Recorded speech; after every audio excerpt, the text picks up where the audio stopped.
Perfect. Hey, this is Chris Montoya at Fremont County Real Estate, and this is Hans at Florence Brewing Company. Hey Hans, how you doing? I'm doing fantastic. How are you doing today? I am amazing, and the weather's beautiful today again. I gotta ask about the cups, man. I don't know anything about the cups. Please tell me about the cups because I love all the stickers. So it's actually kind of a cool story. Initially, we started this. It was when we first opened almost 5 years ago. It was the first 50 people that drank 50 beers in there. So we had a little punch card, and people kind of kept track of it. So initially, it was only 50 mugs, and so we gave them a mug as kind of a mug club, frequent flyer program, if you will.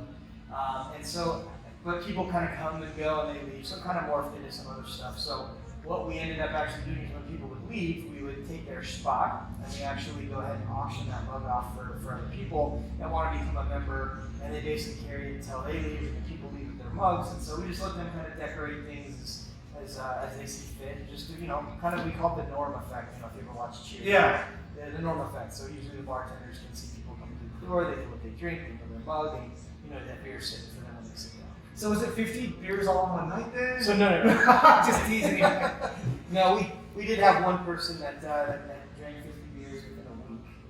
So a good craft beer.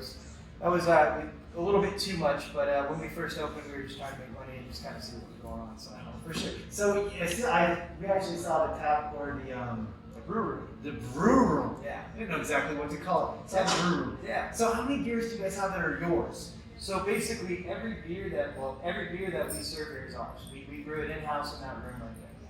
So right now we have a total of, I think all our taps are full.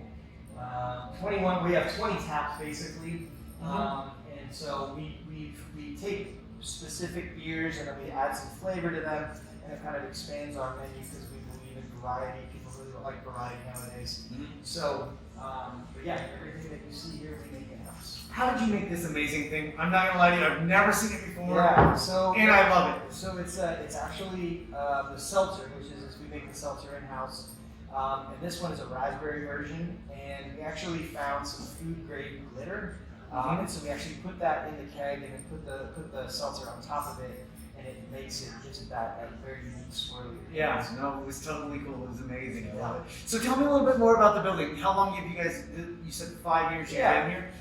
I really love the theme. I like the feel of it. How'd you kind of come up with this pattern? Yeah, so it kind of just morphed itself. First, when I came here in earlier, I guess late 2015, as soon as I walked in here, I'm like, this is it. This is where the brewery needs to be. And we just kind of did a little bit of 6 months of construction, kind of getting the bones put together. And then I didn't really want to go with a specific theme at that time. I wanted to kind of build itself and just kind of add a little bit of this, a little bit of that, just as things go on. I don't want it to be like a Bennigan's or anything where there's like thousands of things all over, but everything in here has a story.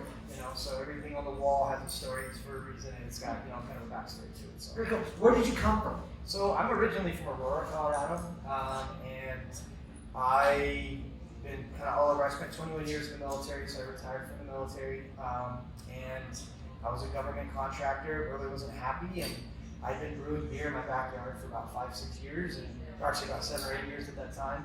And just kind of I woke up one day and I'm like, I need to open a brewery. You felt it just happened, huh? Exactly. It was just the idea. That was the genesis of Florence Brewing Company, and then I kind of started coming up with the logo and doing all that. And nowadays I just we're almost will be 5 years old in May. And that 5-year mark's pretty significant for starting a business.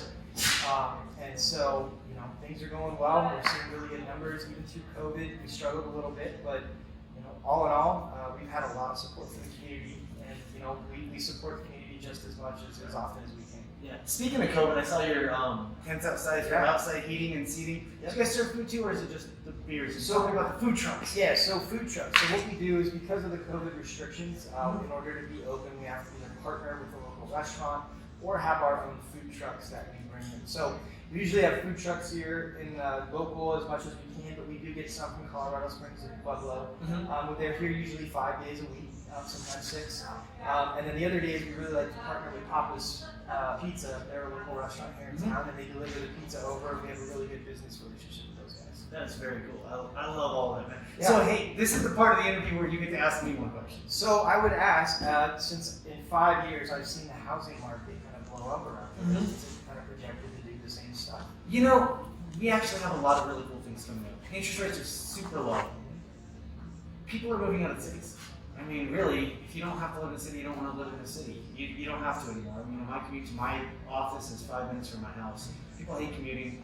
Telecommuting, we've dispelled the myths of you have to be in the big city to do your business. I mean, we have the local tech center here. We have a lot of amazing things. And so, why would you want to be in an amazing community? Kansas City, Fremont County, Florence, we're actually from Florence, I apologize. Fremont County has amazing things to offer. You know, we're close to hunting, we're close to hiking, we're close to rafting, we're close to mountain biking, we're close to skiing, we're close to everything. We have an amazing community, we have an amazing location. And as we start opening up, you know, in Springs and Denver, those places are way not overpriced. Their price point is very high. Right. And it's just so hard, and for what you get in Canyon City versus what you would get in Denver, and the community you get to live in, it doesn't make sense to live there. Yeah. That's what we're seeing a lot. Yeah, I definitely see that too. And you know, like I said, in 5 years, I've seen things kind of blow up around, you know, in Fremont County specifically. You know, and we're crossing our fingers, you know, for the business, and we're hoping that it continues to go that direction. You know, and it's great. I love living down here. I would live in the city. It's a good place to visit. Yeah, city's great to visit. Love the food, and then to be honest, I can't wait to get back home. Exactly. Hans, hey, I really appreciate your time. Thank you very much. Absolutely. Thanks, guys. Chris Montoya, who's gonna sell your house? He'll find you one.